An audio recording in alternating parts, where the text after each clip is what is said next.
नमस्कार, स्वाद किचनमध्ये आपलं स्वागत आहे। आज आपण बनवणार आहोत रानभाजी। ही आहे पाथरीची भाजी, जी की आपल्याला करडीसारखे वाटते, पण ही करडी नाही आहे, तर ही रानभाजी आहे पाथरी। हे आपल्याला रोगप्रतिकार शक्ती वाढवण्यासाठी खूप उपयोगी आहे। ह्याची आधी देठ काढून घेतलेले आहेत आणि स्वच्छ पाण्याने 2 ते 3 पाण्याने धुवून घेतलेले, कारण ही रानामध्ये असते आणि एकदम जमिनीला लागून असल्यामुळे भरपूर माती लागलेली असते।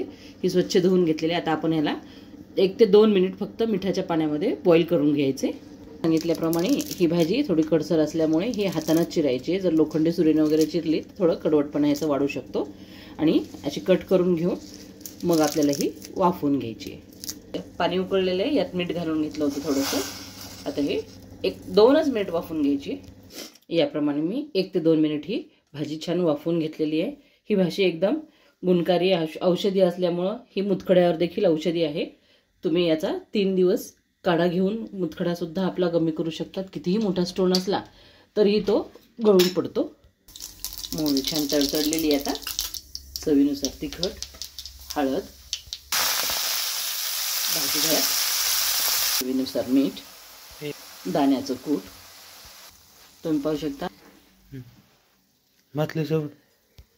तयार आहे आपली रानभाजी, पाथराची भाजी। अशा साध्या सोप्या रेसिपीसाठी माझ्या चॅनलला सबस्क्राईब करा। आवडले असेल तर लाईक आणि कमेंट्स द्या। धन्यवाद।